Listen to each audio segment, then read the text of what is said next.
Ikaw po ba ay napakaraming utang sa ngayon mga bossing ko? Or kaya po mga bossing ko, ikaw ay feeling nyo lagi kang minamalas?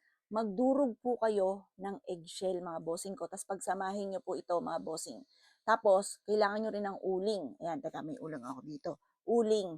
Pwedeng durugin nyo po siya or kung nagmamadali ka, ayaw nyo siyang durugin.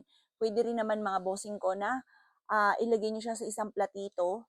Ayan, lagyan niyo po siya sa platito. Itong tatlong ito, lagyan niyo sa gilid ng pintuan ng inyo po main door para hindi ka malasing.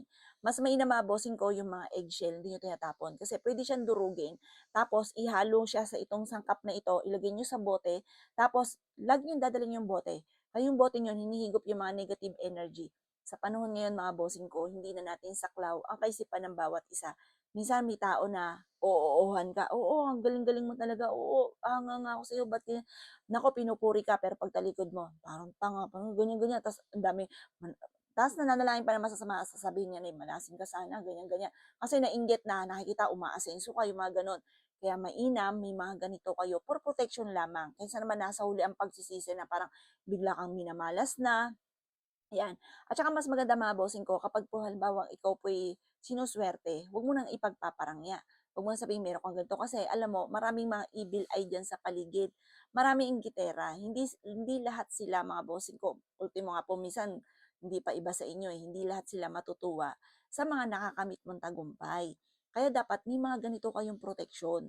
Ngayon pa mga bossing ko, pag ginawa nyo po ito sa umaga lang, ng mga bandang 7:00 ng umaga, mas maganda rin yan yung mga 7:00 ng umaga kasi yun palaki na yung sinag ng araw, paliwanag mga bossing.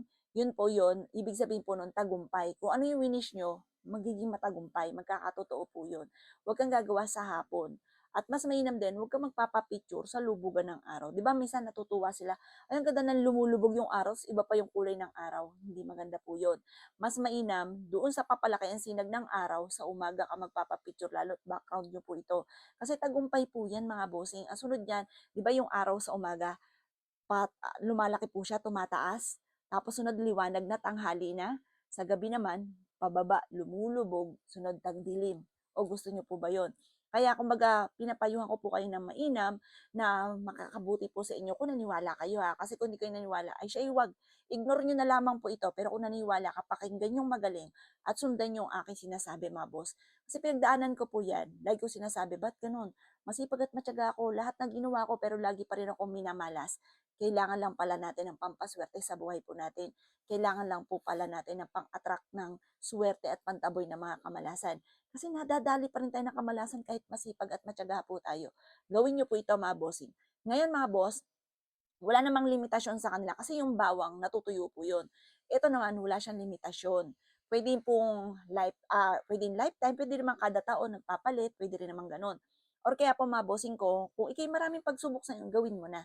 Pero bago matapos ang taon, palitan niyo po siya. Kasi maaaring marami na siya nahigop na negative energy sa inyo na matatangay pa ito sa susunod na 2026.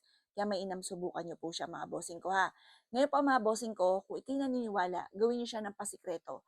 Huwag niyo na siyang ipagsabi, uy, gumawa ako ng ganito, uy, Mari, nanood ako ng ganito, gawin mo rin to. Gumawa na ako. Wag. Mas mainam, i-share nyo na lang yung video po natin mga bossing. Unawain ang aking sinasabi at sundan nyo po ako mga bossing. Tapos, pag sinare nyo po ito, alam na pwede nilang gawin pero wag ipagsasabi. Kasi may mga kontrabida. Kasi iba-iba po na yan ang pananaw sa buhay.